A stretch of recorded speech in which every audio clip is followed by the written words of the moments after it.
Bueno, en este repaso vamos a hacer una, una reseña sobre dos capítulos que estudiamos anteriormente en el curso. El primer capítulo era relacionado con la primera ley de la termodinámica y el segundo, pues con la segunda ley de la termodinámica, ¿no? Entonces vamos a hacer un recordatorio primero de los conceptos y luego vamos a estudiar un par de ejercicios para poder tener mayor claridad con esto.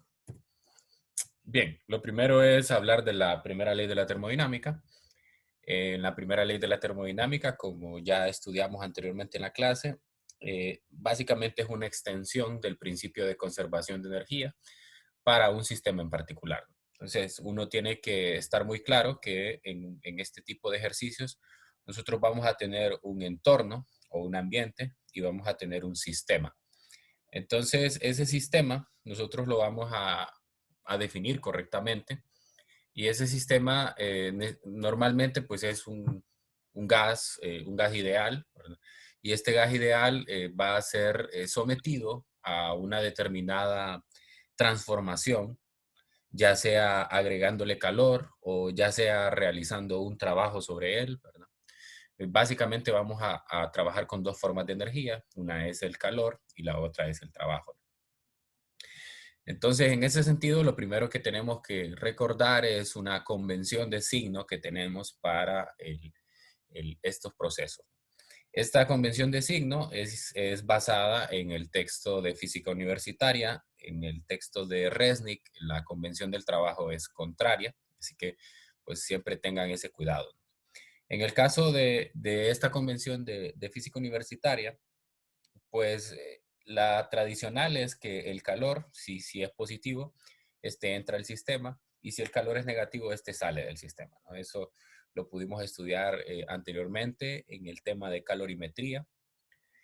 Y en el caso del trabajo, el trabajo si es positivo, este es un trabajo efectuado por el sistema y si el trabajo es negativo, entonces este es efectuado sobre el sistema. Entonces, pues básicamente para estudiar esas interacciones, entonces nosotros tenemos que recordar que el trabajo se puede calcular por medio de una integral, ¿no? Y esta integral es la relacionada con el trabajo, un trabajo que involucra a la presión. La presión tiene una dependencia con el volumen, es decir, que a medida que nosotros vamos aumentando, disminuyendo la presión, el volumen también va a cambiar. En algunos casos este puede mantenerse constante, pero generalmente pues va a cambiar. Entonces, el trabajo nosotros lo podemos encontrar por esta integral. Bien sabemos del cálculo que esa integral es el área bajo la curva, así que nosotros tenemos que reconocer realmente cuál es la curva o cuál es el proceso por el cual el gas se va a cambiar y dependiendo de cuál sea la dirección, por ejemplo, aquí tenemos un diagrama. En este diagrama, si voy desde el estado 1 hasta el estado 2, pues entonces lo que voy a conseguir es un trabajo positivo, es decir, un trabajo que he efectuado por el sistema. Y si me voy al contrario, es decir, desde el estado de volumen mayor al de volumen menor, entonces lo que voy a conseguir es un trabajo efectuado sobre el sistema, ¿no? Si ven, el área es exactamente la misma, ¿sí? Simplemente la diferencia está en la dirección. Entonces, usualmente decimos que cuando se hace un trabajo asociado a un cambio de volumen, si este volumen es en expansión, es decir, el volumen aumenta, entonces el trabajo es positivo. Y si el volumen disminuye o hay una compresión, entonces el trabajo es negativo. Bien, entonces también de ahí nosotros podemos ver que existe una cantidad que se conoce como la energía interna. La energía interna pues no es más que una cantidad que se introduce para aplicar el principio de conservación de energía, ¿no? Es decir, que si nosotros introducimos una cantidad de calor al sistema, entonces, esta cantidad de calor tiene que aprovecharse de alguna manera. Tiene que aprovecharse ya sea en trabajo, ¿verdad? O aumentando la energía que tienen las moléculas que componen a este gas. Entonces yo puedo tener diferentes tipos de energía interna, puedo tener energía interna en aumento. Esto es cuando la cantidad de calor que entra al sistema es menor que la cantidad de trabajo que realiza. Entonces, esto aumenta la energía interna de las moléculas que componen el gas, ¿verdad? Eso se puede traducir en aumento de la rapidez con la que se mueven las partículas. También tenemos un cambio en energía interna negativo. Cuando el cambio en energía interna es negativo, quiere decir que la cantidad de calor que se extrae es mayor que la cantidad de trabajo que se hace sobre el sistema. Entonces el balance de las dos pues me va a dar un valor negativo. Bien, entonces eso lo puedo resumir con la primera ley de la termodinámica. Para el texto de física universitaria, este se enuncia como el cambio en energía interna igual al calor menos el trabajo. En el texto de Resnick, que es la convención más utilizada, pues se cambia este signo menos por un más, precisamente porque allá la convención es al contrario. Es decir, que cuando se efectúa trabajo por el sistema, este es negativo, y cuando se hace sobre el sistema, este es positivo. Muy bien. Entonces, la mejor aplicación para este principio son los procesos termodinámicos. Entonces, nosotros hicimos un resumen que estudiamos en la clase. Vimos cuatro procesos importantes, ¿verdad? Y tenemos algunas consecuencias sobre ellos, que aquí las voy a resumir, ¿no? Primero, para todo proceso, el cambio en energía interna, si se trata de un gas ideal, se calcula como la multiplicación del número de moles por la capacidad calorífica molar a volumen constante por el cambio de temperatura. Esto es porque para una determinada muestra de gas, eh, el- la energía interna solo es función de la temperatura. Así que solo va a depender del cambio de temperatura. Es decir, que si no hay cambio de temperatura para un gas ideal, entonces la energía interna no cambia. Y bueno, para cualquier proceso usted puede aplicar la integral, ¿verdad? Siempre y cuando conozca la función bajo la cual la presión cambia en términos del volumen. Eso no es siempre posible. El primer caso de proceso que tenemos es el adiabático, ¿sí? En los procesos lo que hay que reconocer es que existen unas determinadas curvas. Estas curvas son las curvas isotermas. Las isotermas son curvas bajo las cuales la temperatura se mantiene constante.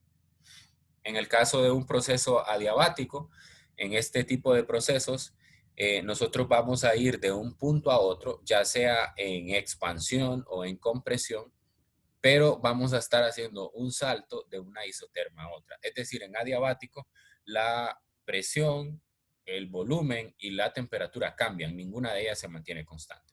Ahora, la característica que tiene el adiabático es que es un proceso cerrado, por lo tanto, al ser un proceso cerrado, la transferencia de calor es cero.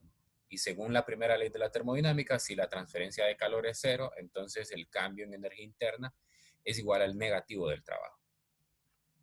Entonces, hay dos maneras de calcular el trabajo en adiabático. Una es una ecuación que dedujimos en clase, ¿verdad? Que está relacionada con el gamma. El gamma es la relación de calores específicos para el gas. Pero también, como ven en el proceso anterior, al que he denominado todos, el cambio en energía interna se puede calcular como NCB delta T. O sea que perfectamente, si yo solo conozco las temperaturas, podría calcular el trabajo mediante el cambio en energía interna. Pero bueno, si no conozco las temperaturas y lo que conozco son presiones y volúmenes, entonces ahí sí me iría por esta ecuación. Y algo muy importante a utilizar en todos los procesos son las relaciones de los estados. Normalmente uno está interesado no en calcular variables energéticas, sino más bien variables de estado. Y para eso entonces usamos estas relaciones. En el caso de adiabático tenemos tres, aquí solo puse una, que es PB a la gamma igual constante. Eso quiere decir que todo este producto se mantiene constante al ir del punto A al punto B o ir de B a A al contrario. Hay otras dos, ¿verdad? Que relacionan a la presión con la temperatura y al volumen con la temperatura, pero bueno, esas usted las puede deducir o pues las puede encontrar en el libro de texto y las vamos a aplicar en los siguientes problemas. En el caso del isocórico, En el isocórico se mantiene constante el volumen y como vimos anteriormente, el trabajo está relacionado con el cambio de volumen, por lo tanto el trabajo en isocórico es cero, porque el volumen se mantiene constante. La primera ley de la termodinámica, entonces, pues nos resulta que el cambio en energía interna es igual al calor y el calor para un proceso isocórico se calcula como el producto de NCB delta T, similar a la ecuación el cambio en energía interna para todos. ¿Sí? Y aquí la relación de procesos es, de estados, perdón, es P entre T igual constante. El cociente de la presión entre la temperatura se mantiene constante en este proceso. Luego tenemos el isobárico mantiene la presión constante, así que aquí ninguna de las variables pues se desprecia en el caso de la primera ley. Lo que sí es que la ecuación para el trabajo se simplifica porque entonces al tener una presión constante, entonces esta pues sale de la integral y solamente nos va a quedar el producto de la presión por el cambio de volumen. Y en el caso de el calor se calcula como NSP delta T. Y la relación de estados es el cociente entre el volumen y la temperatura se mantiene constante.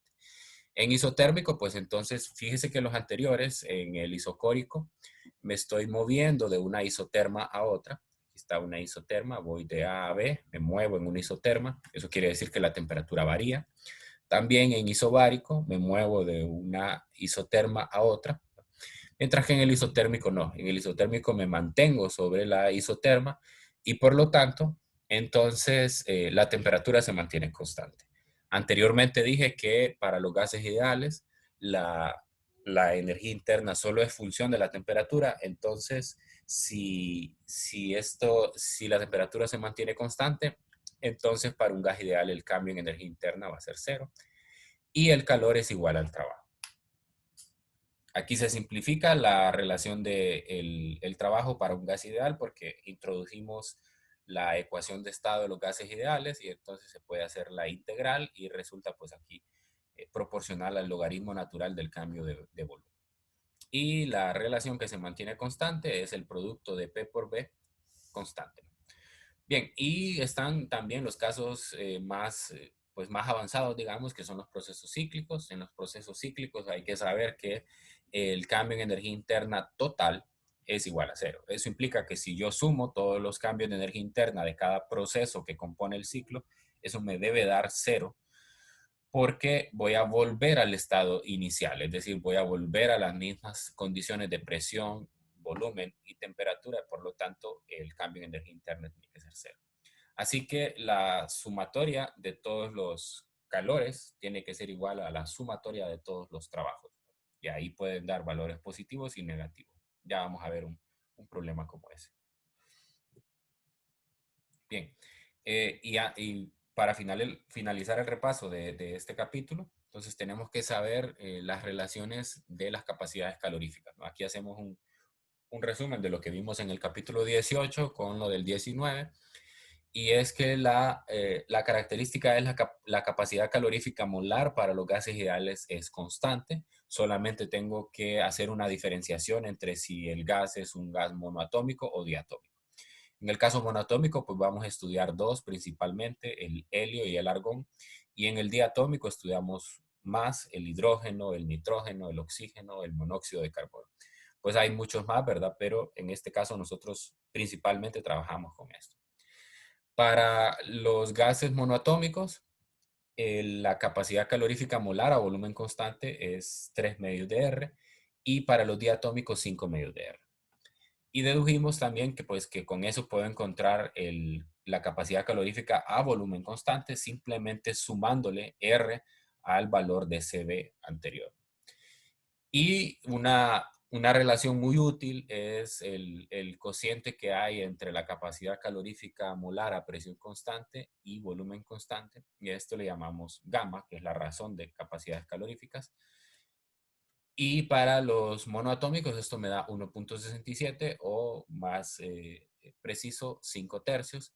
Para el diatómico me da 1.4 o 7 quintos. Entonces esto es muy importante que lo recordemos a la hora de resolver los ejercicios. Muy bien, entonces vamos a empezar con un ejercicio del texto de física universitaria. En este ejercicio, pues me dicen que en este diagrama PV se muestra un gas ideal que va a pasar del punto A al punto B. Entonces me dan el volumen del punto A y me dan la presión que se va a mantener constante. Como lo ven, aquí hay una línea recta, entonces pues este es un proceso isobárico.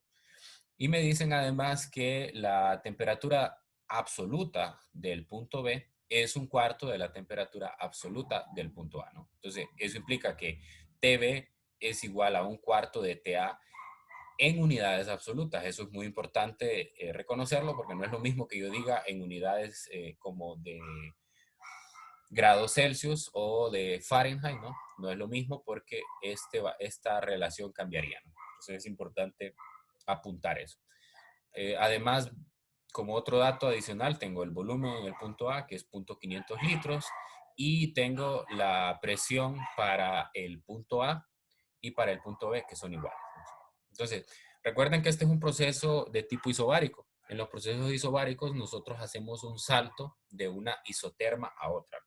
Entonces, en los diagramas PV uno debe reconocer que las isotermas pues van a ser curvas que son curvas hipérbolas y estas curvas, dependiendo de cuál sea su posición, así va a ser o así uno puede encontrar cuál es el valor de temperatura. Entonces, una isoterma que está sobre otra quiere decir que tiene una temperatura más alta. Entonces, aquí como ven, yo ordené la isoterma para la temperatura del punto A y la isoterma para la temperatura del punto B y la del punto A está sobre la del punto B. Eso quiere decir entonces que la temperatura A es mayor que la temperatura B. Pues eso también lo puedo ver del enunciado, ¿no? Desde el momento que me dice que la temperatura en B es un cuarto de la temperatura en A, entonces me está dando cuál es mayor. Bien, entonces eso es lo primero que debemos hacer, ¿no? Hacer una recopilación de todos los datos que me da el enunciado y luego una gráfica que a veces en los ejercicios es proporcionada, otras veces nosotros tenemos que construirla, tenemos que estar muy atentos en el tipo de proceso, en cuáles son el ordenamiento de las isotermas. Bueno, muy bien, entonces el inciso A me dice que calcule el volumen que ocupa el gas en el punto B. Entonces, para esto, pues tengo que reconocer que el proceso es isobárico. Entonces, en isobárico hay varias cosas que debo recordar, pero principalmente aquí lo que me importa es cuál es la relación de estados que hay. En un proceso isobárico, el cociente volumen entre temperaturas se mantiene constante. Es decir, que yo puedo decir que el cociente volumen-temperatura en A es igual al cociente volumen-temperatura en el punto B. Entonces, simplemente de ahí yo tengo que despejar para el volumen en el punto B y así podré encontrar entonces este valor. Sustituyo la relación que hay entre las temperaturas para que pues quede un poco más simple porque yo no conozco ninguna de las temperaturas, entonces no voy a poderlo sustituir. Se cancela la temperatura en A y solo me queda que el volumen en el punto B es un cuarto del volumen en A. Sustituyo y entonces pues obtengo un valor de 0.125 litros. Y eso es lo que se espera, ¿no? De la gráfica se espera que el volumen en el punto B sea menor que el volumen en el punto A porque estoy haciendo un proceso de compresión. Entonces, ese tipo de cosas hay que estar al pendiente cuando resolvemos los ejercicios, ¿verdad? Ir viendo que los resultados vayan coincidiendo con lo que tenemos en el gráfico PV. En el inciso B, pues me piden o me preguntan cuántos joules de trabajo se realizó por o sobre el gas en este proceso. El trabajo fue realizado por el gas o sobre el gas. Entonces, lo primero es reconocer cuál es la ecuación para el trabajo en este proceso y luego a partir del signo uno puede decir si el trabajo fue realizado por el gas o sobre este. Bien, entonces en un proceso isobárico, el trabajo se calcula como el producto de la presión que se mantiene constante por el cambio de volumen. Entonces, en este caso, tengo que hacer algunas conversiones para poder obtener el trabajo en joules como nos solicita el problema. Entonces, lo primero es que la presión se mantiene constante y es 1.5 atmósferas, pero la tengo que pasar a pascales. Entonces, hago la conversión. En una atmósfera, pues hay 1.013 por 10 a la 5 pascales. Esta es la presión atmosférica. Y luego hago la resta de los volúmenes. Entonces, en este caso, el volumen final me dio 0.125 y el inicial pues me dio 0.500 litros. Así que nosotros podemos luego hacer una conversión de esa resta de los volúmenes a metros cúbicos. Porque recordemos que aquí necesito tener un producto de pascales por metro cúbico para obtener joules. Si lo dejo en atmósferas por litro, entonces eso no me va a dar joules como me lo solicita el problema. Entonces después esto me da menos 56.98 joules. Según la convención del texto de física universitaria, el trabajo negativo es un trabajo hecho sobre el gas.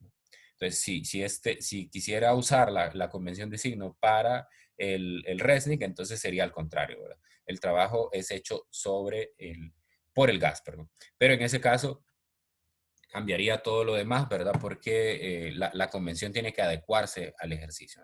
Entonces, ahí voy a ser bastante claro. Nosotros tenemos que utilizar en el examen la convención de signo del libro de física universitaria, porque es el libro de texto de la clase. El otro, pues, es un texto de referencia nada más. Bien, en el inciso C, me pregunta por la energía interna, me pregunta si aumentó o disminuyó y cómo lo sé. Eso me lleva a pensar a que no lo voy a poder calcular directamente o numéricamente, sino que voy a tener que utilizar otro razonamiento para poder saber si aumentó o disminuyó. No me está preguntando cuántos joules, sino que solamente si aumentó o disminuyó. Bueno, entonces para la energía interna, lo que voy a identificar es que como este se trata de un gas ideal, para todo gas ideal, el cambio en energía interna se calcula como NCB delta T, o sea, simplemente como función de la temperatura. Y el cambio de temperatura entonces aquí sería la temperatura en B menos la temperatura en A. Pero la temperatura en B es un cuarto de la temperatura en A, por lo tanto el cambio de temperatura va a ser menos 3/4 la temperatura en A. Como estas son temperaturas absolutas, entonces yo sé que la temperatura en A siempre va a ser una temperatura positiva. Por lo tanto, al multiplicar esa temperatura positiva por menos 3/4, eso me va a dar que el cambio de temperatura va a ser negativo. Si el cambio de temperatura es negativo, implica entonces que el cambio en energía interna es negativo. Por lo tanto, lo que debo decir es que la energía interna disminuyó. Eso lo hice sin necesidad de hacer un cálculo numérico, simplemente buscando a partir de las ecuaciones, que precisamente eso es lo que es el objetivo del ejercicio, ¿no? Porque no tengo los datos suficientes para poder determinar cuál va a ser el cambio en energía interna, porque para calcular el cambio en energía interna, primero necesito aquí saber el número de moles, no lo sé. Tampoco sé del enunciado si este gas ideal pues es monoatómico o diatómico, así que no podría determinar entonces CB. Y si me voy por el otro lado, si ataco el problema por la parte de el trabajo y el calor, entonces ahí no podría calcular tampoco el calor, porque para el calor también necesito el número de moles y necesito también conocer qué tipo de gas ideal es. Entonces, solo puedo saber si va a aumentar o va a disminuir. Entonces, puedo resumir esta idea diciendo, si nosotros pasamos de una isoterma de mayor temperatura, voy a poner la gráfica, si yo paso de una isoterma de mayor temperatura, porque TA es de mayor temperatura, porque está sobre TB, a una isoterma de menor temperatura, entonces la energía interna disminuye. Y si hago el contrario, o sea, si paso de una isoterma de menor temperatura a una de mayor temperatura, entonces la energía interna del gas ideal va a aumentar. Ok. En el inciso D me pide lo mismo, pero ahora con el calor. Simplemente que vea si el calor va a entrar o va a salir del gas y cómo lo sé, ¿verdad? O sea, ¿qué razonamiento uso para llegar a eso? Bien, entonces me voy también ahora por la primera ley de la termodinámica. La primera ley de la termodinámica me dice que el cambio en energía interna es igual al calor menos el trabajo.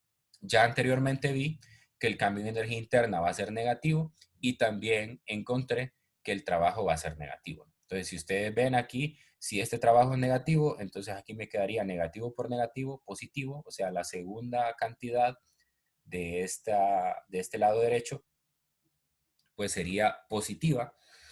Y yo necesito que esta resta me dé negativa. Entonces, para que me dé negativa, el calor tiene que ser negativo y por lo tanto, el calor negativo implica que el calor deja o es expulsado del gas. Entonces, esa es la manera de saber si qué signo tiene el calor, ¿verdad? Si simplemente haciendo una comparación entre la primera ley de la termodinámica. Muy bien. Ahora vamos a pasar a un siguiente ejercicio. En este ejercicio, pues, este es un poco más extenso, ¿no?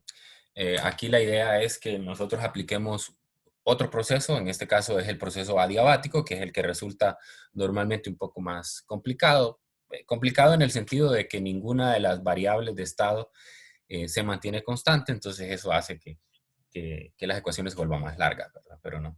Este es un ejercicio del RESNI. Me dice que un gas ocupa un volumen de 4.33 litros a una presión de 1.17 atmósferas y una temperatura de 310 Kelvin. Se le comprime adiabáticamente a un volumen de 1.06 litros. Inciso A, determine la presión. Inciso B, la temperatura final, suponiendo que el gas sea un gas ideal para el cual gamma es igual a 1.4. Entonces se trata de un gas diatómico. Entonces hago un proceso, hago el diagrama, en este caso no lo proporciona el ejercicio, así que es muy importante que yo lo haga.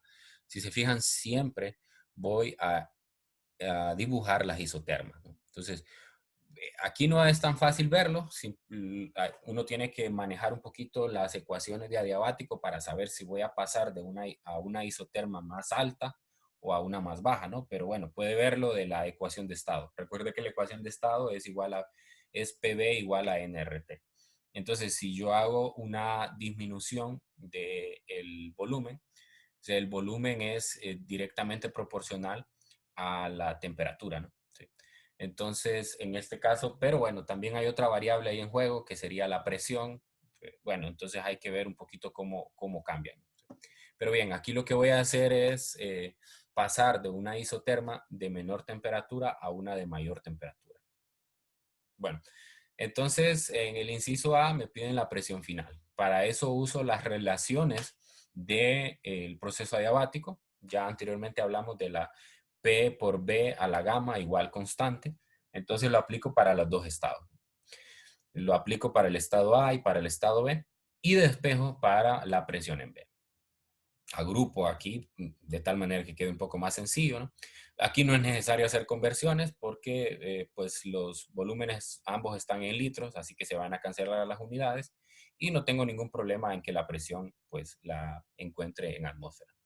Entonces aquí lo que se ve es algo que puedo confirmar en el gráfico PV y es que la presión aumenta, ¿no? La presión inicial era de 1.17 atmósferas y ahora aumenta. Entonces, esto se puede ver directamente aquí en la gráfica.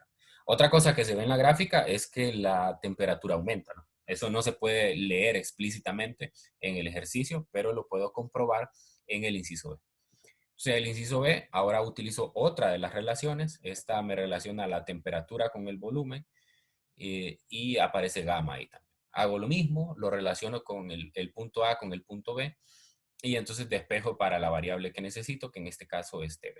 Agrupo también, ¿verdad? De tal manera que no tenga que identificar que los volúmenes van a quedar en un cociente y por lo tanto no es necesario hacer una conversión de, de esa cantidad. Entonces aquí lo que obtengo entonces es que la temperatura aumenta, ¿no? Aquí se puede ver directamente que si nosotros tenemos entonces una compresión, la temperatura tiene que aumentar, ¿sí? Es decir, ¿cómo puedo lograr yo que el volumen disminuya sin introducir calor? Porque recuerde que en el proceso adiabático no hay transferencia de calor, entonces para eso tengo que aumentar la temperatura y se puede ver directamente aquí. Aquí esto quedó casi como una línea recta, ¿verdad? Pero en realidad es una curva. Entonces, en esa curva salto de una isoterma a otra, pero sin mantener constante ni el volumen ni la presión. Es solo diferencia del proceso isocórico y del isobárico respectivamente. En el isobárico, entonces usted pasa de la isoterma B a la A, pero en una línea recta eh, horizontal. Y en el isocórico pasa en una línea recta vertical.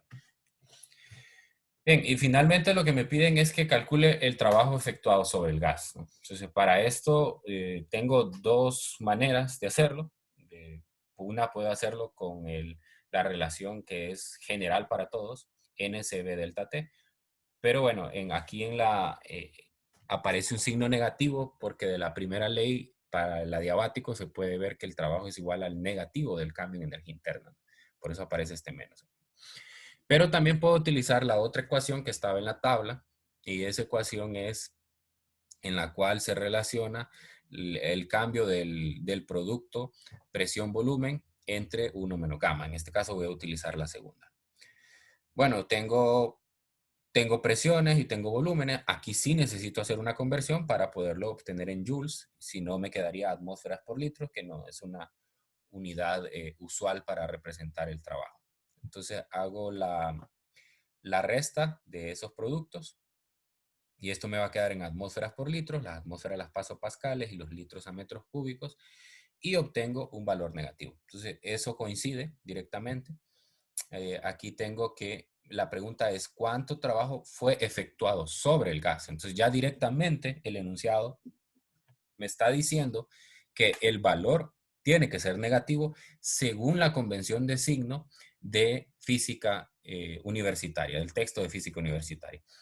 Para el RESNIC, entonces esta ecuación cambia, ¿no? Esta ecuación cambia. Para el RESNIC, si usted va y revisa su deducción, entonces aquí va a haber un signo menos. Entonces eso haría que la resta que está en el denominador sería gamma menos 1 y por lo tanto entonces aquí obtendría un valor positivo y está en coincidencia porque para el RESNIC, cuando el trabajo es efectuado sobre el gas, es positivo.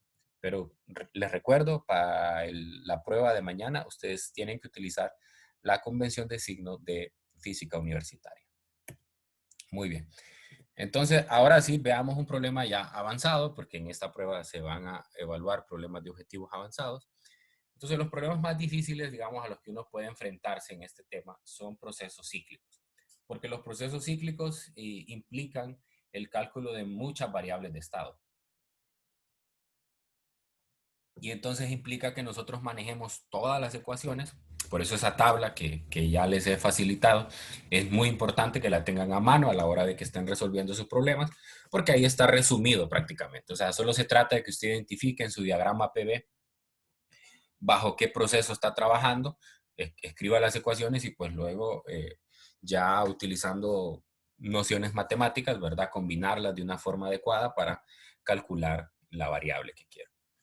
Bien, entonces me dice que en el gráfico se muestra un diagrama PD de 0.004 moles del gas ideal H2. O sea, ahí debo reconocer que H2 es diatómico, por lo tanto me están dando un dato adicional, me están dando ya cuánto va a ser gamma, gamma es 1.4, y cuánto van a ser los valores de CB y CP.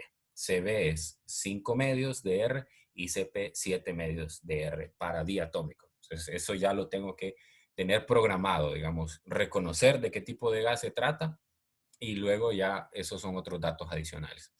Me dice que la temperatura no cambia durante el segmento BAC. Eso es importante porque realmente en un diagrama PV uno no puede reconocer cuando le están hablando de un proceso isotérmico o de un adiabático así directamente, porque los dos se representan mediante una curva. A menos que se dibujen las isotermas, entonces pues usted puede reconocer si es isotérmico, entonces la curva va a ser sobre una isoterma. Y si se trata de un proceso adiabático, entonces la curva va a ser saltando de una isoterma a otra. Pero normalmente en los gráficos PV no se escriben las isotermas o no se dibujan las isotermas explícitamente, por lo tanto no es tan fácil reconocer. Así que por eso el enunciado lo aclara, dice que la temperatura del gas no cambia en el segmento de BAC. Así que el BAC es isotérmico y además, pues lo que me pide en el inciso A es que calcule el volumen que ocupa el gas en el punto B. Si se fijan, es el único dato que no tengo, ¿verdad? En el gráfico PV, no conozco el volumen. Entonces estoy ante un ciclo termodinámico. En un ciclo termodinámico está compuesto de tres procesos. El primer proceso es un proceso isocórico, el segundo es un proceso isotérmico y el tercero es un proceso isobárico. Entonces, para poder calcular el volumen en el punto B, pues entonces puedo irme por varios lugares, pero la más sencilla es irme por el proceso de BAC. De BAC yo sé que es isobárico, entonces en isobárico, perdón, es isotérmico. En isotérmico el producto de la presión por el volumen se mantiene constante, así que puedo escribir ese producto para el punto B y el punto C. Entonces veo que aquí solo me quedan 4 variables involucradas y de esas 4 variables yo conozco 3, así que no hay ningún problema y puedo despejar para el volumen en C. Igual aquí no es necesario que convirtamos las presiones a pascales porque van a quedar una sobre la otra en la ecuación. Bien, entonces eso me da un volumen mayor, es evidente, ¿no? Porque ir del punto B al punto C es una expansión isotérmica y por lo tanto este volumen es 0.8 litros mayor a 0.2 litros que era el volumen inicial.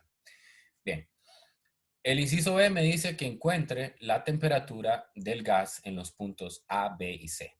¿Okay? Entonces, como no tengo isotermas, entonces yo no sé cuánto vale cada una, ¿no? En el punto A, pues es bastante sencillo porque del punto A nosotros tenemos dos variables de estado más, tenemos el volumen y tenemos la presión, por lo tanto simplemente tengo que utilizar la ecuación de estado de los gases ideales y despejar para la temperatura. Entonces en este caso lo puedo hacer, no lo hice en los problemas anteriores porque no conocía el número de moles, pero aquí sí. Entonces despejo, ¿no? Para la temperatura me va a quedar presión por volumen entre NR. Aquí igual no es necesario que convierta las atmósferas y los litros porque también puedo utilizar la constante de los gases ideales, R, en términos de litros atmósfera entre mol por Kelvin, ¿verdad? Que el valor es 0.08206. Esa es una ventaja que presenta esto también. Bien, entonces lo que obtengo es que la temperatura en el punto A es de 304.6 Kelvin. Como yo sé que el punto B y el punto C son un proceso isotérmico, entonces aquí debería de pasar una isoterma por sobre los puntos B y C. Pero el punto A tiene que estar a otra temperatura. Entonces aquí va a venir otra isoterma que va a estar por debajo de la isoterma de B y C. Entonces eso quiere decir que la temperatura, que es la misma a la cual va a estar el punto B y el punto C, tiene que ser superior a la de A, porque está en una isoterma más alta, por decirlo así. Muy bien, entonces para encontrar esa temperatura, entonces me voy a relacionar el proceso isocórico de A a B, porque en A conozco todas las variables de estado, en B conozco dos, solo me falta una, que es la temperatura. Entonces puedo ver que el cociente temperatura entre presión en A es igual al cociente temperatura entre presión en B y despejar para la temperatura en B, que es exactamente igual a la temperatura en C. Igual me queda otra vez un cociente de presiones, no necesito convertir aquí porque se cancelan. Y obtengo un valor de 1218.4, superior al anterior. Eso coincide perfectamente con mi diagrama PV porque la curva que pasa por el punto B y C es superior a la de A. Entonces ahí ya calculé las tres temperaturas y ahora pues voy a ver el inciso C. En el inciso C me piden ahora cuánto calor se fue dentro o fuera del gas durante los segmentos A, B, CA y BC. O sea, tengo que calcular el calor para todos ellos, ¿no? Entonces, Otra vez, pues puedo ir a la tabla, ¿verdad? Pero yo aquí lo resumo. Tengo que identificar los tres procesos. Para isocórico, entonces sabemos que el calor se calcula como NCB delta T. Para isotérmico se calcula como NRT, logaritmo natural de volumen final entre volumen inicial. Y para el isobárico, NCP delta T. Entonces, simplemente tomo las ecuaciones, ¿verdad? Y las sustituyo. Entonces, aquí como dato adicional me sirve saber que el gas es hidrógeno diatómico, por lo tanto yo puedo saber que el valor de CB es de 5 medios de R y el valor de CP es de 7 medios de R. Entonces, solamente sustituyo, coloco correctamente las temperaturas, coloco aquí los volúmenes para el isotérmico y aquí en el isobárico también. O sea, el orden de las temperaturas cambia. Y entonces lo que obtengo es que el calor para el proceso AB es positivo, para el BC también es positivo y para el CA es negativo. Entonces, aquí hay algo muy importante para los procesos isotérmicos. Si usted calcula todos los calores para los procesos del ciclo, entonces estos calores tienen que estar pues en una mezcla, tienen que haber tanto positivos como negativos. No pueden ser todos positivos ni todos negativos. Y además, al sumarlos todos, no va a dar cero, ¿verdad? Siempre va a haber una diferencia entre los positivos y los negativos. Eso es muy importante y bueno, ya uno en el siguiente capítulo, cuando se habla de las máquinas térmicas, pues ya uno entiende un poco más por qué tiene que existir eso, ¿no? Y bueno, lo puedo adelantar un poco y es porque una máquina térmica funciona bajo un ciclo termodinámico y ese ciclo termodinámico primero tiene que ganar un calor y luego va a expulsar el calor que no utilizó, ¿no? Entonces siempre va a haber una expulsión de calor, por lo tanto siempre van a haber calores negativos y siempre va a haber una ganancia de calor, ¿verdad? Siempre van a haber calores positivos. Entonces, cuidado a la hora de resolver los ejercicios, estar pendientes de que todos los calores, algunos sean positivos y otros negativos, ¿verdad? Y que al sumarlos todos no le vaya a dar cero, ¿no? Si le da cero, entonces hay un error por ahí. Bien, el inciso D me dice que encuentre el cambio en energía interna para todo, ¿verdad? Y que indique si aumenta o disminuye. Pues hago lo mismo para el cambio en energía interna. Entonces, en el caso del isocórico, este es igual al calor. Entonces, ya calculé el calor. Simplemente entonces tengo que este me da 75.97, es decir, aumenta. En el isotérmico, recordemos que un proceso isotérmico es a temperatura constante y el gas ideal solo es función de la temperatura. Y si la temperatura no cambia, entonces la energía interna tampoco cambia. Por lo tanto, esto es cero. Y para el isobárico, entonces ahí sí tengo que calcularlo porque, bueno, lo puedo calcular o puedo hacer la resta del el calor y el trabajo, ¿no? Pero lo más sencillo es utilizar la ecuación que es general para todos, NCB delta T. Lo calculo y me da un valor negativo. Otra cosa a identificar en los ciclos. Cuando encontramos la energía interna, la suma de las energías internas de todos los procesos debe de ser cero. ¿Por qué debe ser cero? Porque, bueno, vuelvo al estado inicial del que partí. Por lo tanto, la energía interna del gas tiene que ser la misma que con la que empezó. Así que a la hora de que usted sume todas estas contribuciones de cambios en energía interna de cada proceso, entonces esto le tiene que dar cero, ¿sí? Bueno, aquí coincidentemente nos dio que uno fue cero, ¿verdad? Entonces aquí se ve claramente, ¿no? Que al sumar al restar este con este, entonces eso me va a dar cero, ¿no? Pero no necesariamente van a salir ceros, pueden salir varios ahí, algunos van a ser positivos, otros negativos, y a la hora de sumarlos, obligatoriamente tiene que dar cero. Entonces, dos aspectos importantes, recalcando, calores van a salir positivos y negativos, al sumarlos va a dar un valor que normalmente, bueno, tiene que dar un valor positivo al hacer la resta de todos estos calores, tiene que dar negativo. Y en el caso del cambio de energía interna, también tienen que dar valores positivos y negativos, porque de lo contrario, entonces no podría obtener un valor de cero al sumarlos todos. Entonces, este es un problema un poco más complejo en ese sentido, ¿verdad? porque implica hacer cálculo de muchas cantidades y hay que estar bastante atento con ella. Bueno, entonces ahora pasamos al segundo capítulo. En este vamos a hablar de máquinas térmicas y segunda ley. Entonces voy a hacer otra vez vamos a refrescar las ideas, ¿no? Entonces, ¿cómo funciona una máquina térmica? Una máquina térmica gana calor, hay un fluido que se le conoce como el fluido de trabajo. Este fluido de trabajo gana calor de una fuente que está a una temperatura alta, que la vamos a identificar como TH. Luego, esa energía que toma, una parte la aprovecha en forma de trabajo y otra parte la expulsa, ¿no? Entonces, la parte que expulsa va a ser a un depósito de temperatura fría, se dice, pero lo único que se trata de identificar es que la temperatura del depósito frío, entre comillas, es menor que la del depósito caliente. O sea, no quiere decir que pueda haber una gran diferencia entre ellas o que recuerden que frío y caliente depende bastante de la sensación térmica. Bueno, aquí se puede ver entonces que la máquina no es 100% eficiente, es decir, que no toda la energía que tomó la aprovechó en forma de trabajo, sino que alguna parte se expulsó.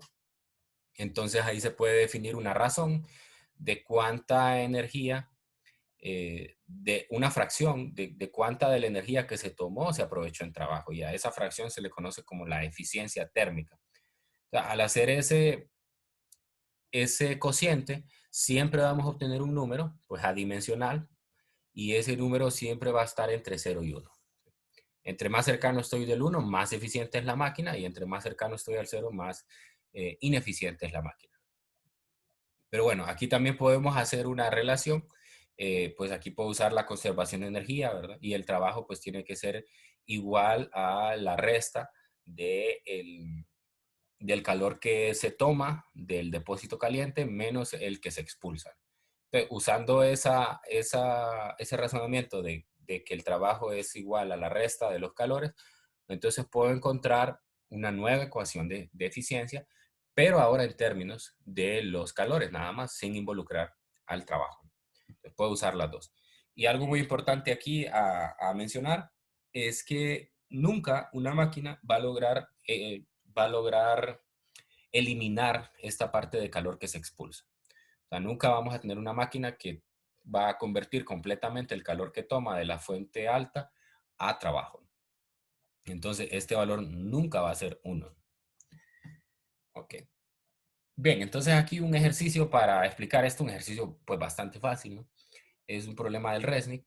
Este me dice que tengo una máquina térmica que absorbe 52.4 kilojoules de calor y descarga 36.2 kilojoules de calor en cada ciclo. Entonces ahí me están dando dos datos, me están dando QH, ¿verdad? Que es el que absorbe, y me están dando QC, que es el que descarga o expulsa. Me piden que calcule la eficiencia, entonces simplemente me voy a la ecuación anterior de eficiencia que relaciona los calores y entonces pues hago el cálculo de eficiencia. Aquí es muy importante reconocer que hay unas barras de valor absoluto. Esas barras de valor absoluto se hacen con el objetivo de que usted no cometa un error a la hora de calcular la eficiencia. Porque recuerda que según la convención de signo que nosotros tenemos, QC debe ser negativo, porque es un calor expulsado o que sale del sistema. Al ser expulsado, entonces este calor es negativo.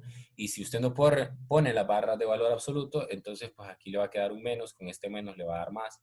En lugar de hacer una resta, pues esto va a ser una suma y va a dar un número mayor que 1.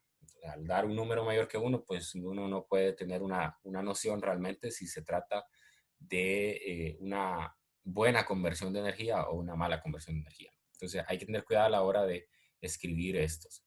En estos procesos en estos ejercicios no hay problema, ¿verdad? Porque las cantidades se nos dan ya directamente en valores positivos, pero ahora vamos a ver o vamos a retomar el ejercicio anterior y ahí sí se ve que hay calores positivos y negativos y que precisamente el signo me sirve a mí para identificar cuál es QC y cuál es QH. Entonces la máquina tiene un 31% de eficiencia, es decir, que del 100% de la energía que toma, un 31% la aprovecha en forma de trabajo.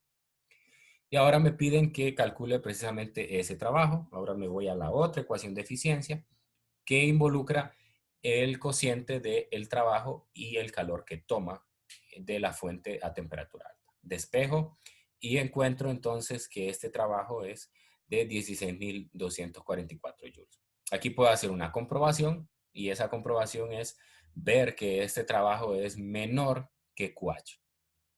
Y así debe ser, ¿no? Usted lo ve aquí en el diagrama. Entonces, una parte del calor que se toma se aprovecha en trabajo y otro se expulsa. Así que nunca este valor de trabajo va a ser ni igual a QH ni va a ser mayor. Nunca. Entonces, ahí yo estoy comprobando que mis respuestas son correctas en el sentido de que tienen una lógica bajo el funcionamiento de la máquina. Ahora, para ver algo un poco más complicado en este sentido, vamos a retomar el problema anterior del ciclo, que estos son los problemas, digamos, más difíciles con los que nos podemos enfrentar. Entonces, imaginemos que le hacemos un agregado al problema anterior y le ponemos un nuevo inciso y en ese inciso me piden que determine la eficiencia de esa máquina. O sea, voy a utilizar ese ciclo para hacer funcionar una máquina térmica, ¿no? Entonces, ¿cómo en un ciclo yo puedo identificar cuáles van a ser los calores de entrada y cuáles son los calores de salida? Eso lo puedo hacer mediante el signo, ¿no? Entonces, QC siempre va a ser negativo y QH siempre va a ser positivo. Aquí resumo los resultados que obtuve de ese problema. Veo que dos son positivos, el de AB y el de BAC son positivos. Eso quiere decir que juntos hacen el QH. O sea, quiere decir que la máquina en el proceso AB y BC gana calor y en el proceso de CAA, como su valor es negativo, ahí lo expulsan.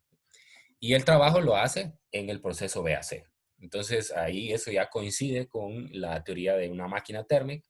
Entonces para calcular la eficiencia yo me iría a la ecuación de los calores y entonces tengo que tener cuidado de colocar las barras de valor absoluto, ¿verdad? Y aquí poner ya los calores donde corresponden, ¿no? QC solo es uno, es el de CAA, es menos 106.36, ese negativo se va a cancelar con el valor absoluto. Y en el denominador, el QH, que va a ser la suma de los dos calores, ¿no? Entonces eso me da una eficiencia del 19.5%. Esa es una manera de calcularlo. Por los resultados que teníamos del ejercicio, esa es la manera más fácil o la más directa. Pero también hay otra forma, así como lo vi en el problema anterior. En el problema anterior lo hice primero con calores y luego involucrando el trabajo. Para hacer el cálculo del trabajo, que es algo que no me pidieron en el ejercicio anterior, pero lo puedo hacer directamente aquí, entonces tengo que reconocer que la eficiencia es igual al trabajo total. Entonces ahí lo que debo de hacer es sumar todos los trabajos. Yo sé que van a haber algunos positivos y otros negativos, ¿verdad? Pero en general al hacer esa suma me tiene que dar un valor positivo. Entonces al hacer esa suma de los trabajos, reconozco que hay tres trabajos involucrados. El primero es el del proceso AB. Ese es cero porque es un proceso isocórico. En el siguiente proceso, que es el proceso de BAC, este es isotérmico. En isotérmico el trabajo es igual al calor, ese calor ya lo tengo. Y en el último, que es un proceso isobárico, entonces aquí uso la primera ley de la termodinámica, entonces al despejar para ese proceso el trabajo es igual al calor menos el cambio en energía interna. Y los dos datos los tengo de la resolución del problema. Entonces aquí pongo un valor de 0, ¿verdad? Pues obviamente no lo puse aquí, para el primer trabajo. El segundo es igual al calor de BC, aquí lo escribo. Y en el tercero, entonces pues hago la resta del calor menos el cambio en energía interna. Pero el calor aquí en CA es un calor expulsado, por lo tanto tiene un signo menos, hay que escribirlo. Y la energía interna disminuyó en ese proceso, también hay un signo menos, al multiplicarlo por el menos de la primera ley se va a convertir en más. Y en el denominador, QH. QH ya reconocí que va a ser el Q de AB y de BAC. Entonces ahí lo sumo y obtengo exactamente el mismo valor, 19.5% de eficiencia en la máquina. Entonces, ¿por cuál de los dos lados se va a ir? Pues va a depender de cuáles sean los datos que tengan el ejercicio. En este caso, nosotros solo teníamos los datos de calores, no teníamos los de trabajo, así que lo más práctico era irse por la parte de calores. Pero si usted en el ejercicio le tocó calcular los trabajos, también se puede ir por aquí, ¿verdad? O sea, cualquiera de las dos es válida y cualquiera de las dos lo tiene que conducir al mismo resultado. Así que si tiene tiempo en su prueba, yo le recomendaría que hiciera la comprobación por los dos caminos, ¿verdad? Y así usted aseguraría que su problema está bueno. Bien, y ya para ir cerrando, adicionalmente tenemos el ciclo de Carnot. El ciclo de Carnot es un ciclo muy especial porque teóricamente para una máquina térmica que funciona entre dos intervalos de temperatura es el ciclo o la máquina térmica que tiene la mayor eficiencia. Es decir, si hay otra máquina que trabaja bajo los mismos intervalos de temperatura, va a tener una eficiencia menor a la de Carnot equivalente. Entonces, el ciclo de Carnot, este tiene 4 procesos involucrados. Primero voy a tener una expansión isotérmica. Si se fijan aquí en ir del punto A al punto B, estoy sobre una isoterma. Entonces, esta es una expansión isotérmica. En esa expansión isotérmica es que la máquina gana calor. Ahí es donde entra QH. Después viene otra expansión, pero esta es una expansión adiabática. Si se fijan en ir del punto B al punto C, estoy cambiando de isoterma, pero ahí no se gana calor ni se pierde porque los procesos adiabáticos son bajo transferencia de calor cero. Luego hago una compresión, ahora isotérmica. Si se fijan en ir de C a D, voy sobre una isoterma y finalmente cierro el ciclo haciendo una compresión adiabática. Entonces, aquí en el proceso de CAD es donde se expulsa el calor. Así que cumple con todos los requerimientos, ¿verdad? De las máquinas térmicas. Entonces, es decir, hay una parte donde se absorbe calor, hay otra parte donde se expulsa. Y el trabajo, pues entonces va a ser la suma del trabajo que se hace bueno, más bien sería una resta, ¿no? Del trabajo que se hace en la expansión adiabática con el trabajo que se hace en la compresión adiabática. Bien. Entonces, aquí, y esto lo pueden ustedes revisar en el texto, se hace una deducción bastante fácil, ¿verdad? No, no es tan complicada. Y utilizando las relaciones de los adiabáticos, entonces uno puede encontrar que el cociente de QC entre QH, que recuerdan en la ecuación de eficiencia está ahí involucrado, entonces lo puedo relacionar con el cociente de temperaturas del proceso o del ciclo de Carnot. Ojo, esta ecuación solo es válida para el ciclo de Carnot, no para otro ciclo, solo para este ciclo.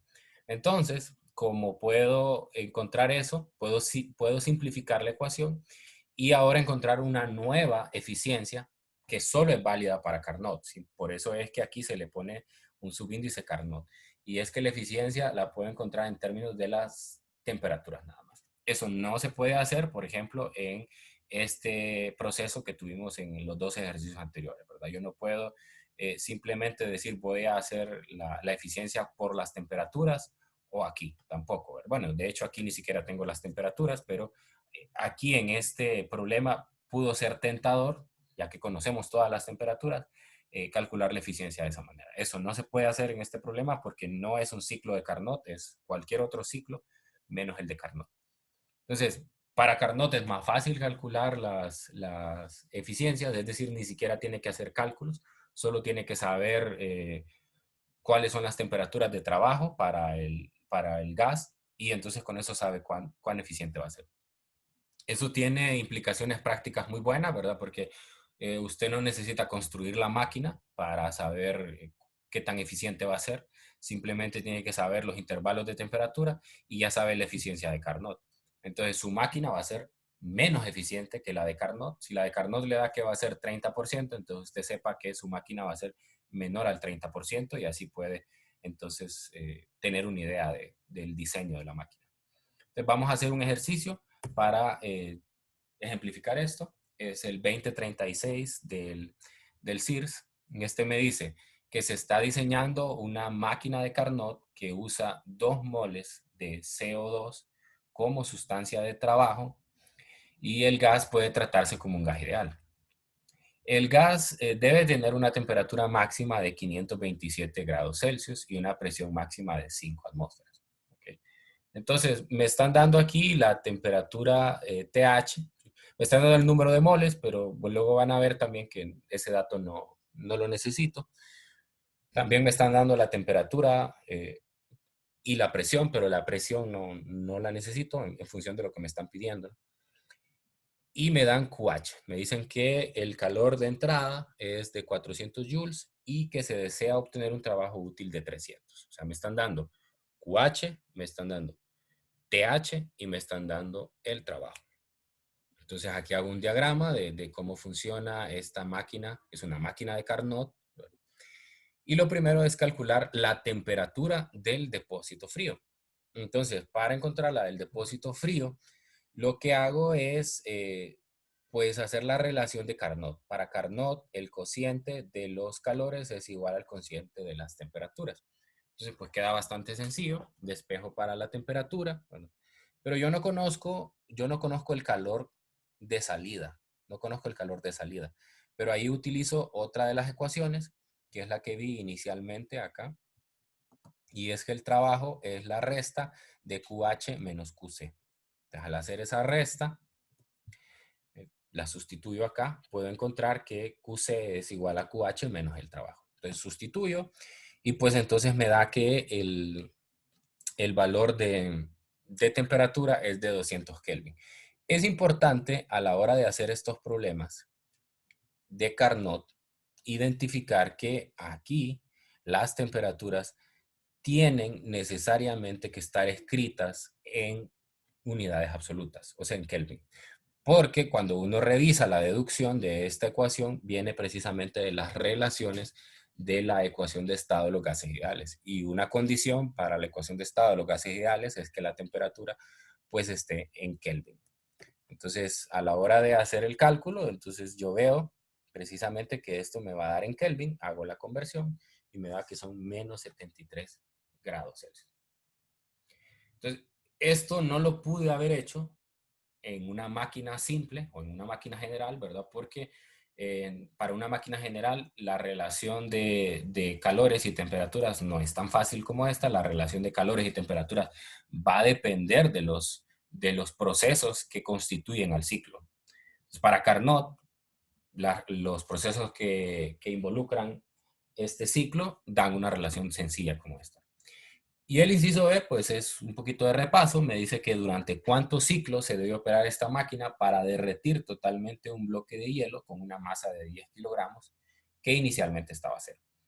Entonces, la máquina expulsa calor, que el calor QC, aquí lo puede ver, no lo calculé de forma directa, pero aquí lo puede ver en el numerador, sería QC es QH menos trabajo, sería 400 menos 300, son 100 joules. Esos 100 joules se expulsan, entonces usted le va a aplicar, cada vez que la máquina hace un ciclo, le va a aplicar 100 joules de calor a un bloque de 10 kilogramos de hielo. Entonces le pregunta, ¿cuántas veces tengo que hacer funcionar la máquina o cuántos ciclos son necesarios para poder derretir completamente ese hielo? Entonces, para derretir completamente ese hielo, yo le tengo que aplicar muchas veces esos 100 joules de calor hasta que pues sea completamente agua líquida. Entonces, para eso, lo primero que debo de hacer es calcular cuánto calor necesito para derretir el hielo. Para eso uso la ecuación que ya conozco de cambio de fase, es la masa del hielo por el calor latente de fusión del hielo. Entonces, en este caso me daría 3.34 por 10 a la 6 joules. Es decir, esa es toda la energía que necesito para derretir completamente el hielo. Entonces, yo sé que la máquina, aquí hice el cálculo de nuevo, la máquina por cada ciclo expulsa 100 joules. Entonces, para ver cuántos ciclos, simplemente hago el cociente de cuánto necesito entre cuánto le suministro, que serían 100 joules, y por lo tanto, entonces me va a dar que son 33.400 ciclos. O sea, 33.400 veces la máquina debe estar realizando un ciclo para poder expulsar una cantidad de calor necesaria para derretir todo el hielo.